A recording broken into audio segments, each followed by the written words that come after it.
Part 1. The 1% Rule. Why tiny habits matter. Are you constantly fighting with yourself? To be more productive, to eat healthier, or to just get off the couch? Do you set big ambitious goals, only to find yourself back where you started a few weeks later?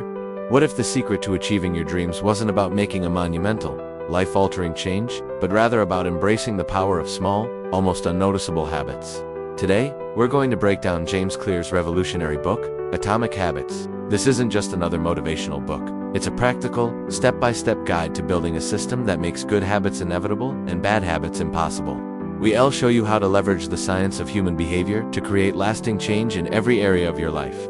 Get ready to discover how tiny, 1% improvements, compounded over time, can lead to results you never thought possible. Let's start with the central idea of the book, the concept of marginal gains. James Clear argues that we often overestimate the importance of one defining moment and underestimate the value of making small, daily improvements. The math behind this is surprisingly powerful. If you manage to get just 1% better every single day for 1 year, you won't just be 365% better, you'll be 37 times better. That's because of the incredible power of compound interest. Applied to your personal development, think about it. A 1% daily improvement is barely noticeable. It might be as simple as reading one extra page of a book, doing one extra push-up, or just drinking one extra glass of water. But these small actions, repeated over and over, are what drive your success.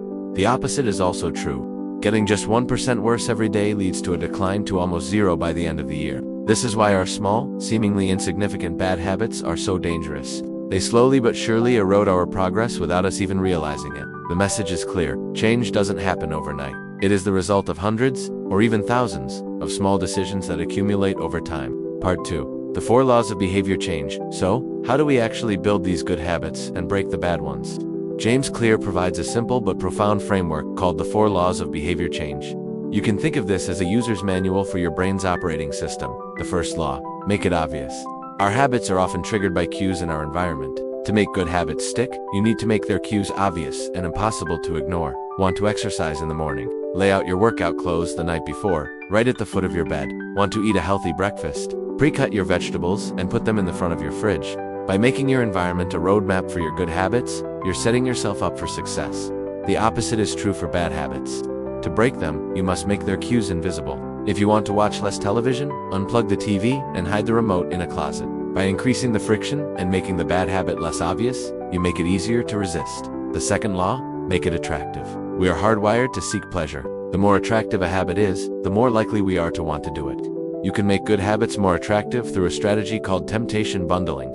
This means pairing a behavior you need to do with a behavior you want to do. For example, you can listen to your favorite podcast only while you are exercising. This makes the exercise more appealing. You can also make good habits more attractive by joining a group or community where your desired behavior is the norm. We are social creatures, and we will naturally be drawn to the habits of our group. To break bad habits, you need to make them unattractive.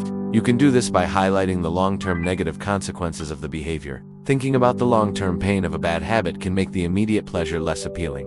The third law: make it easy. The human brain is lazy. It will always choose the path of least resistance. Therefore, to make a habit stick, you must make it as easy as possible. This is where the 2-minute rule comes in. Claire says that when you start a new habit, it should take less than 2 minutes to do. If you want to run a marathon, your first habit is not to run 5 miles.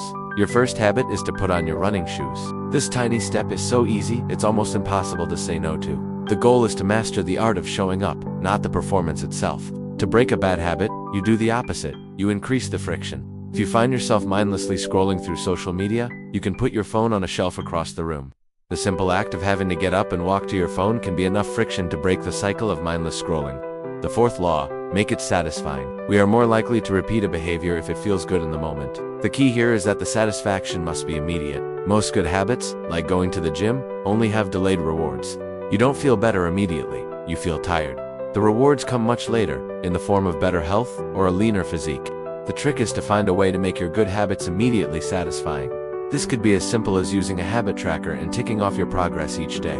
The visual feedback of seeing your chain of successes can be incredibly motivating. For bad habits, you need to make them immediately unsatisfying. You can create a habit contract with a friend and agree to pay a penalty every time you fail to follow through. Part 3. Identity-based habits and actionable steps. While the 4 laws are incredibly powerful, there is a deeper layer to all of this. James Clear argues that true, lasting change doesn't come from focusing on what you want to achieve, but rather on who you want to become. This is the concept of identity-based habits. Most of us approach change with an outcome-based mindset. We want to lose 20 pounds, we want to write a bestseller, but this approach often fails because it doesn't address the root cause of our behavior, our beliefs about ourselves. Clear says that instead of asking, "What do I want to achieve?" you should ask, "Who do I want to become?" Instead of setting a goal to run a marathon, you should start by building the identity of a runner. Every time you lace up your shoes and go for a jog, you're casting a vote for that identity. Every time you choose to go to bed early, you're casting a vote for the identity of a well-rested person. Your habits are not just actions, they are evidence of who you are. The ultimate form of intrinsic motivation is when a habit becomes part of your identity. Once you start to believe, "I am a person who doesn't smoke," it becomes easy to say no to a cigarette. It's not about willpower, it's about being true to yourself. So, with all this incredible information, how can you start applying the principles of atomic habits to your own life today? Here are 3 simple, actionable steps you can take immediately. Start with the 2-minute rule. Don't overcommit. Choose one habit you want to build and find a 2-minute version of it. Your first goal is not to get results, but to master the art of showing up. Design your environment. Take a moment to look at your surroundings. What are the cues for your good habits? And what are the cues for your bad ones? Make the cues for your good habits obvious and make the cues for your bad habits invisible. Focus on your identity. Identify one area where you want to make a change and ask yourself, who is the type of person who would have this habit? Then, take one small action today to cast a vote for that identity. The journey of 1,000 miles begins with a single step, and the journey to a transformed life begins with a single, tiny, atomic habit. If you found these insights valuable, please hit the like button and subscribe to our channel for more book summaries and strategies for personal growth. In the comments below, tell us, what is one tiny habit you're committed to starting today? We'd love to hear about your journey.